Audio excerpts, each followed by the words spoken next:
Greetings, ladies and gentlemen. Bolg here, back again. Haha. I had a request to do a explanation of how I play in Inferno on my Witch Doctor, so that's what we're going to be doing today. As you see, I'm going to explain the skills very quickly. Well, actually not too quick, but yeah. You know what I mean. Alright, so starting up, we have corpse spiders on the left click. This is quite a bit of damage, and it's overlooked by a lot of people, because Splinters is amazing also. But leaping spiders are 110% more fun. Anyway, Grasp of the Dead. Gonna use the Unbreakable Grasp, which is increased the slow amount. You'll see soon that I'll combine them with the Wall of the Dead. Spirit Walk Jump is the absolute best, if you ask me, because it increased the duration of invulnerability state. There's the Wall of Zombies with the Unrelenting Grip, which is 60% slow. Using Hex with Hedge Magic. This is kind of one of your couple oh shit buttons. And it heals you every few seconds, so it's awesome. Horrify with Face of Death. This will get you out of a lot of really crappy situations, as you'll see. I run Pierce the Veil for the increased damage, increased mana cost. It doesn't really matter for the mana. Spirit Vessel is kind of the staple of almost every build at the moment, so I'm using that. I was using Grave Injustice for farming, but it kind of was performing a little mediocre. But you can actually sub this one out for, say, Blood Ritual, or Fetish of Sycophants, or even Jungle Fortitude. Just kind of whatever fits your playstyle for the last one here. I'm actually going to switch to Fetish of Sycophants, I believe, because I can proc off with corpse spiders. It gives, you know, the mobs something else to look at, and they don't have health bars and such, so hey, they get in the way. I'm running with 41.8k damage roughly, a little over 2,000 intellect with a 13% crit with a 72% increased crit damage. That's a little bit low compared to what most people are running right now because they're stacking crit hit damage. I'm a little skeptical to do so because of the attack speed change that happened previously. So I'm going to show off just a little bit of how I play real quick. We're going to go to the Festering Woods here. This is always where I go if I'm in Act 1 farming, because you can get anywhere from 4 to 5 stacks of Nephilim Valor off of this zone alone. And there's also a chance for a treasure pygmy to be out on the world map here. So, going to go ahead and do that. Now I'll be transitioning into random champion packs. I think I'm going to go through about 6 packs for this video, and show you just kind of a little bit of versatility, how the spec handles different champions and such with the different affixes. So. As far as the build goes, one very important thing to note is life on hit right now is the absolute flavor. That's one thing I'm not running, actually, because corpse spiders as a primary attack, while it's amazing, only procs life on hit and on hit effects if the base itself hits. So that would be, I guess it would be way too overpowered if the spiders themselves had a chance to proc, because they hit so quickly. If you notice all these numbers going up, that's my spiders. They're awesome.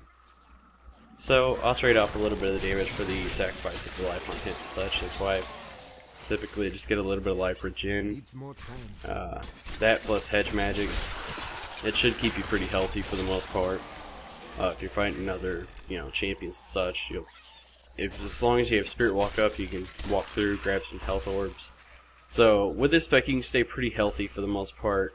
I think we're going to come up on the first elite pack here in just a second. Yep.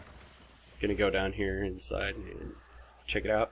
I believe the first champion pack that comes up has Horde, Reflect Damage, I want to say Desecrator, and something else. But he gets pushed over very quickly. As you see, look at my health from the Reflect Damage, it's a little insane. Pop a potion and hedge magic quickly so that your health starts to heal. And you pop Spirit Walk. If you're Spirit Walking while hitting Reflect Damage, people, you're obviously not taking any damage, so it's a really good thing to keep in mind. Now we're going to go ahead and switch over here to another Reflect Damage with Mortar. arcane, obviously, as you see Spirit Vessel just heal or save my life. One thing you do have to pay attention to is that reflect damage. This is actually a point where I zone out a little too much and kill myself right here. But that's the only time that's going to happen, so get your laps in now. Alright. I'm going to go ahead and go back and finish out that last one really easily. Since 2 out of 3 are down, I'm just going to run up and just push them over. As you see, you always want to wall and grasp on top of each other. Almost makes everything stand still, which is amazing for both solo and group play. And we're going to go ahead and come up on the third elite here. That's another note I wanted to make about this build, is it's actually meant for group play, more so. It's very nice for solo play for farming, but the reason I use it for solo play is because I need it. I need the practice for group. And your main role in group play with this build is spiders obviously do pretty good damage.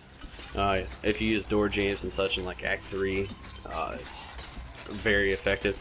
And your Wall of the Dead is also used for holding things in place, that along with the Grasp of the Dead on top of it.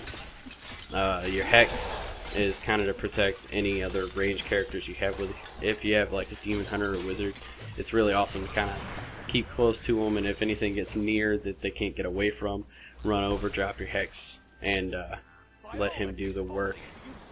Horrify is... It's changeable. You can actually swap it out. I'm actually getting the same here with Spirit Vessel again, and Baal right there. Yeah, Horrify is kind of a situational spell. You can use... It really depends on the scenario. You can use the... whatchamacallits. Oh my god. Not the Big Bad Voodoo, but the other one that spawns the bunch of little fetish guys. You could use that to distract because they have no health, but mobs tend to like to target them for some reason. So that helps. You could use Big Bad Voodoo. It's just a personal preference of mine to run Horrify with Face of Death because it is something that protects you as well as your group.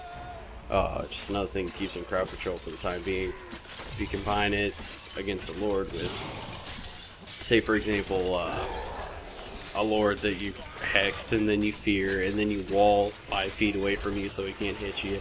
Then you Grasp of the Dead, Spirit Walk away, and then you got another mile of kite while your cooldown's coming up again. It's pretty awesome.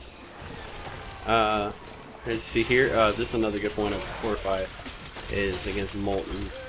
They usually get on you pretty quick. It's just one awesome thing to Grasp of the Dead, Horrify them through the grasp so that they have to walk through twice, and then you wall them and then back up.